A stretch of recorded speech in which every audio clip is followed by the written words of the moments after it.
Kaido adalah sosok yang menjadi prioritas bagi Luffy untuk dikalahkan.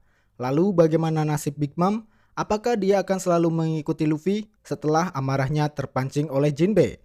Kemudian apakah Zoro juga ingin ikut Luffy ke tempat Kaido untuk menjajal Enma? Selamat datang di Anime Review dan kali ini kita akan membahas seputar One Piece 989.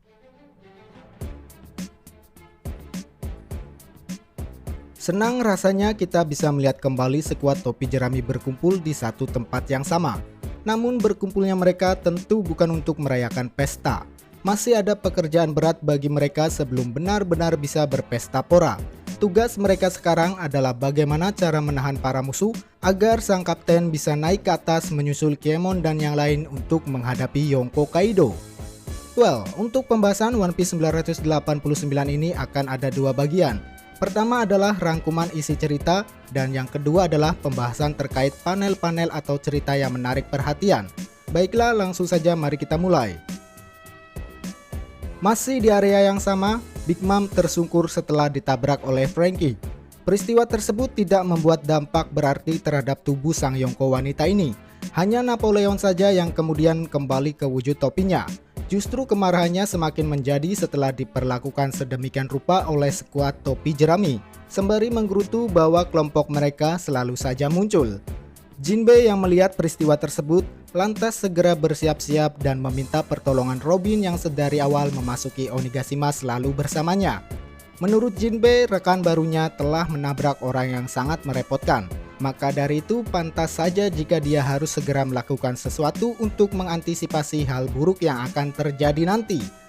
Di sisi lain, tersungkurnya Big Mom juga dimanfaatkan oleh Nami dan Carrot untuk menjauhi area tersebut dan segera merapat ke tempat Franky dan Brook yang sedang berada di atas motornya. Sementara itu, Luffy yang ada di sana juga memutuskan untuk segera menyusul Kiemon ke area atas kepala tengkorak. Dia juga telah memberitahukan kepada Shinobu bahwa ada sekutu baru yang tidak lain adalah Yamato. Nah, menariknya tanpa pikir panjang lagi, Yamato dengan pipi yang merah merona langsung memperkenalkan dirinya sebagai Oden di hadapan Shinobu dan Momonosuke. Sontak hal tersebut langsung mendapatkan respon yang absurd dari keduanya. Meninggalkan tingkah kocak Yamato, kita kembali pada seorang Big Mom. Saat ini sang Yonko sudah mulai berdiri lagi sambil melampiaskan aura intimidasinya yang membuat banyak para anak buah Kaido lari ketakutan.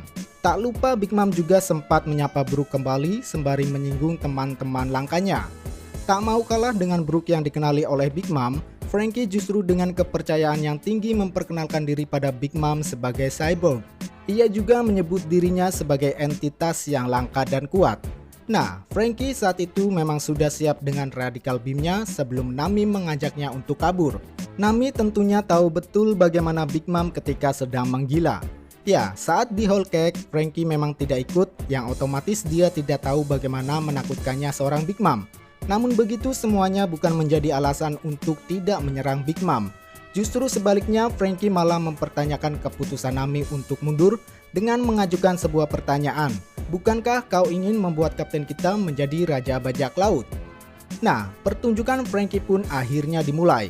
Seketika dia menjadi pusat perhatian di area tersebut. Radical beam-nya sudah diarahkan ke arah Big Mom. Namun sayangnya sang Yonko berhasil menahannya dengan memanfaatkan homis ciptaannya yang dijadikan sebuah tameng. Tak sampai situ, kekacauan pun semakin menjadi dan masih tetap Franky yang menjadi pusat perhatian. Kali ini Franky harus berhadapan dengan para Numbers yang tiba-tiba datang ke area tersebut dalam keadaan mabuk. Matanya tertuju pada salah satu tangan Numbers yang sedang memegang sesuatu. Ya, tangan tersebut ternyata telah mencengkeram Brashio Tank yang di dalamnya ada Usopp bersama Chopper. Sementara itu, para samurai pemberontak yang dipimpin oleh Hyogoro masih bertahan di tempat yang sama. Mereka masih tetap menahan serangan para musuh. Tidak ada rasa takut tergambar di wajah mereka, meskipun musuh-musuh yang datang silih berganti tiada habisnya.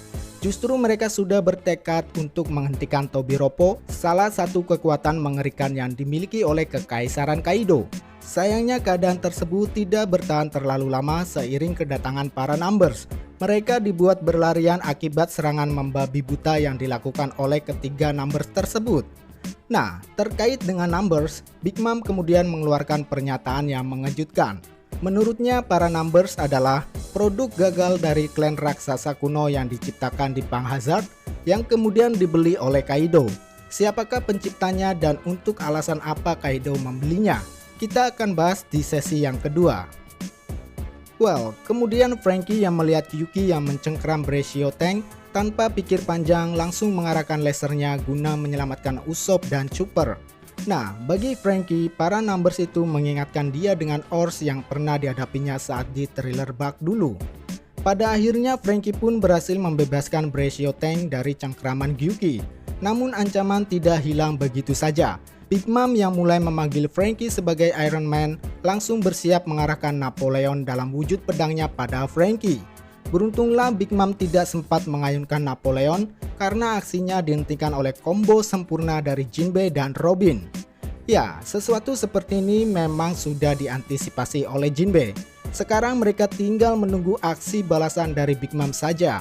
Sang Yonko sudah menebar ancaman bagi mereka terkhusus Jinbei. Nah, di balik kejadian itu, nama Jinbei kembali digaungkan oleh para prajurit The Beast Pirates. Betapa kagetnya mereka melihat mantan Shichibukai ada di tempat itu. Jelas kehadiran Jinbei di sana akan memberikan dampak. Sebagai mantan Shichibukai, kekuatan dan pengaruhnya akan membantu kelompok topi jerami, khususnya Luffy untuk bisa berhadapan dengan Kaido nantinya. Peristiwa di area tersebut akhirnya ditutup dengan komando seorang Franky pada Chopper dan Usopp yang berada di dalam Brashio Tank untuk segera bersiap karena Franky sendiri ingin segera mempersiapkan docking yang artinya Franky akan memperlihatkan wujud Franky Shogunnya. Nah, mendengar komando dari Franky seketika membuat Chopper dan Usopp langsung bersemangat.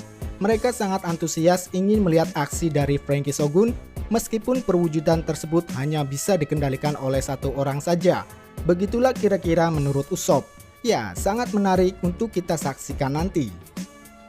Nah, kemudian scene beralih fokus pada Luffy dan Zoro. Ketika melihat Big Mom dibuat sibuk oleh kru SHP yang lain, Luffy memanfaatkan situasi ini untuk bergerak menyusul Kiemon.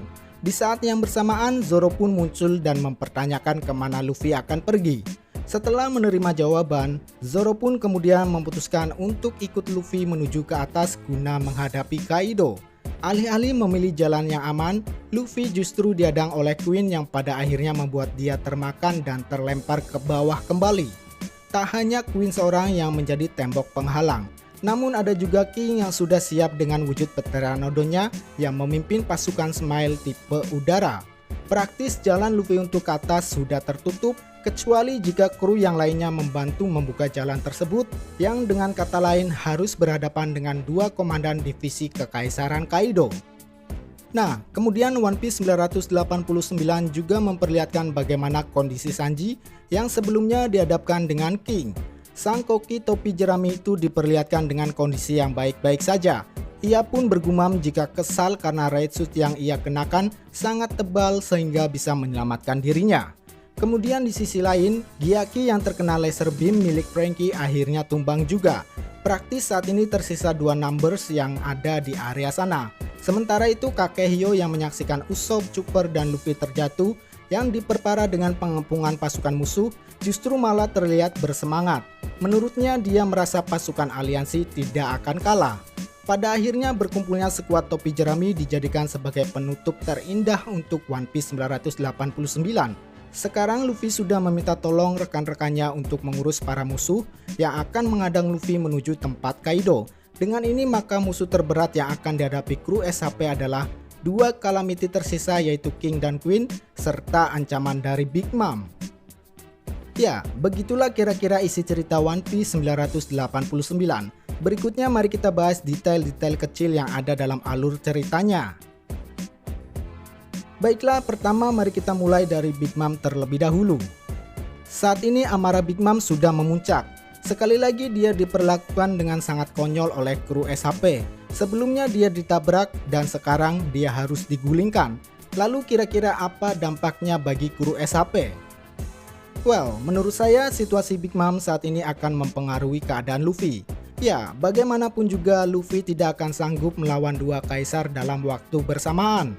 Maka dari itu Oda sepertinya menengahi situasi ini dengan menyibukkan Big Mom agar fokusnya dialihkan pada kru bajak laut topi jerami yang lain.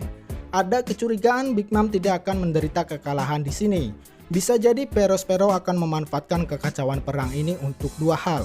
Pertama, jika situasinya menguntungkan, maka dia akan berusaha ikut menghancurkan kekaisaran Kaido dengan cara mengambil kesempatan atas kelelahan mereka setelah menghadapi pasukan aliansi. Bahkan dia juga bisa saja melakukan hal buruk itu pada Luffy.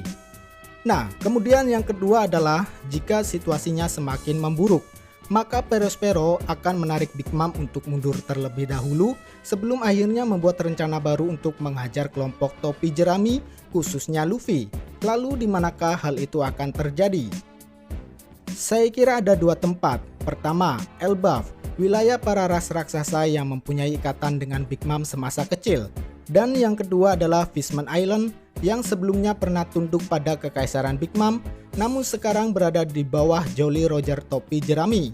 Ditambah lagi jika menelaah lebih lanjut perkataan Big Mom pada Jinbe terkait sesuatu kejadian yang menimpa kru kapalnya, maka ini artinya Big Mom bisa saja membalaskan dendam tersebut pada kampung halaman Jinbe.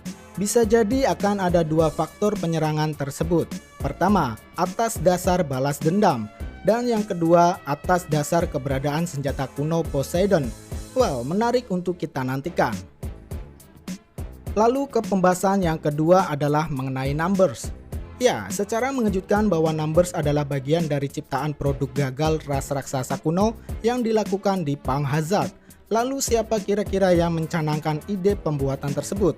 Apakah ini ada hubungannya dengan pemerintah dunia? Ya, saya percaya semua ini adalah ide dari pemerintah dunia melalui Dr. Vegapunk. Satu clue yang mengarah pada kejadian ini adalah adanya hasil penelitian Lineage Factor yang diciptakan oleh Vegapunk dan Judge. Nah, untuk menciptakan sebuah cloning atau makhluk lain, maka si peneliti akan memerlukan sebuah DNA yang diambil dari subjeknya. Disitulah peran Lineage Factor dimainkan. Ya, Judge berhasil mengembangkan hasil penemuannya untuk membuat prajurit cloning Germa Double Six. Sementara itu, Vegapunk mungkin memanfaatkannya untuk membuat para Numbers, dan saya curiga sebagai bagian dari proses jual belinya, Kaido tak hanya memberikan uang semata, namun ia juga memberikan sebagian kecil DNA-nya yang kemudian dijadikan sebagai unsur dasar sebagai pengembangan buah iblis buatan yang saat ini telah termakan oleh Momonosuke. Bagaimanapun juga, jika transaksi ini melibatkan bajak laut dan pemerintah dunia, maka prosesnya akan melalui seorang broker atau setidaknya dilakukan di dunia bawah. Untuk itulah pemerintah dunia tidak akan serta-merta turun tangan begitu saja, karena ini adalah transaksi yang sangat tabu. Ada harga mahal yang harus dibayar oleh bajak laut, tak hanya sebatas uang semata. Berikutnya yang terakhir adalah pembahasan tentang situasi kelompok topi jerami.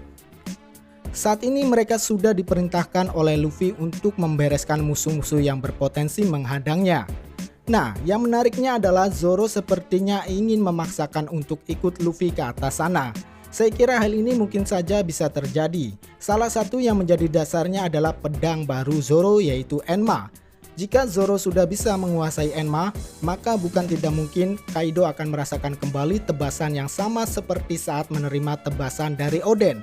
Ya, sangat menarik jika hal itu terjadi, karena ada kemungkinan juga para supernova tersisa akan berkumpul di atas kepala tengkorak. Nah, untuk Sanji, saya kira dia akan melanjutkan duelnya dengan King. Sanji sudah paham bahwa kekuatan Raid Suit-nya sangat luar biasa, sampai-sampai membuatnya kesal karena harus mengakui hasil ciptaan ayahnya. Ini tentunya akan menjadi keuntungan sendiri bagi Sanji, setidaknya ia tidak perlu khawatir akan tercabik oleh King. Nah, kemudian kru SHP tersisa bisa saja akan menghadapi para Numbers dan Queen. Untuk Queen sendiri, saya curiga dia akan menjadi lawan Franky Shogun. Lalu Big Mom akan coba dihadang oleh Jinbe yang bisa saja akan mendapat bantuan dari Marco ketika sudah sampai nanti. Baiklah, saya kira itulah pembahasan One Piece 989. Seperti biasa, jika ada kesalahan mohon dikoreksi. Dan apabila teman-teman ingin menambahkan, silakan tuangkan opininya di kolom komentar. Mari berdiskusi. Cheers!